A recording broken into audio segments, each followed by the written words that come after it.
billion shillings outside the budget in the financial year ended June 30th, with a little disclosure made for the extra cash. The requests totaling 6.5 billion for national security and state functions were made on the same day, but Controller of Budget Margaret Nyakango declined to clear full amount. You can read that story on page 6. They say 2.6 billion. The Ministry of Interior requested an additional 3.165 billion, but Controller of Budget approved 2.65 billion. You can read that story on page 7.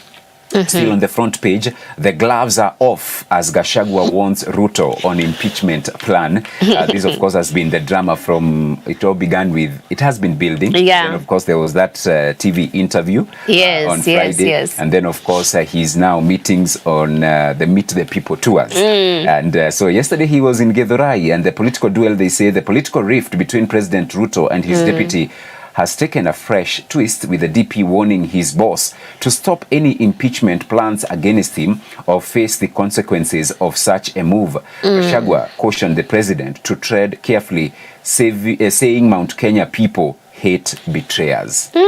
It's a story you can read on page 5. Okay. And I would actually want to know the genesis of these rifts and actually what is really troubling two gentlemen. Absolutely. We go to the back page, and I like it because the back page of The Nation, they are addressing some sports news, and they say Kenya, the sick child of East African football, falls behind regional peers. And Kenya has no CAF accredited stadium, but Tanzania, Uganda, and Rwanda have 2 each. Kenya doesn't even have one. But the so-called small countries in the region, they have 2 each. You know, we keep bragging that we are the powerhouse, the economic hub of the Eastern African region. Oh my. Lakini, while we were sleeping, while we were fighting, while we were squabbling, watoto wanainuka wananyakua and wananyakua. So that's the Daily Nation for you. All right, and coming to the Standard, the big story here is Adani. State ignores better deals for JKIA. It says that 2 feasibility studies on the airport expansion, one by Adani and another by KAA, returned 2 starkly different proposals and investment costs. And curiously, the government chose to go with Adani's, which was 27 billion shillings more costly than its own 211 billion shilling 211 billion shilling projection, totally ignoring expert opinion. And that is why more questions continue to ravage on the same. We went up and above with 27 billion shillings. Why? There's a lot of questions. And remember, 30 years is the years that Adani will run the Jomo Kenyatta International Airport to recoup its investment. And still on the top page, I see politics of betrayal as Gachagua fights back. It's actually what you have highlighted. But just to add, I want to ask my brother, the president, to be very cautious, do the right thing, and keep our house together. Let us not be disruptive and not reintroduce the politics of betrayal. And this is Rigathi Gachagua, the deputy president, speaking to the president himself. And still on the top page, I see here Ruto options in wake of rebelling Mount Kenya. Lot story on page 4.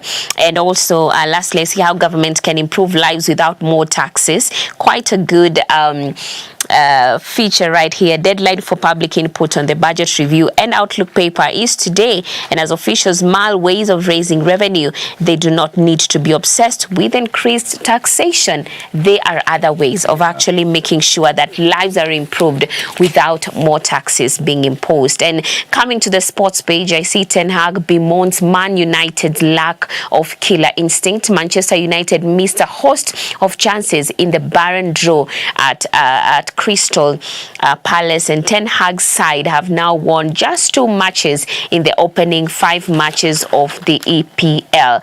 And I also see page 30 is Atlas event, the start of women-only track meets.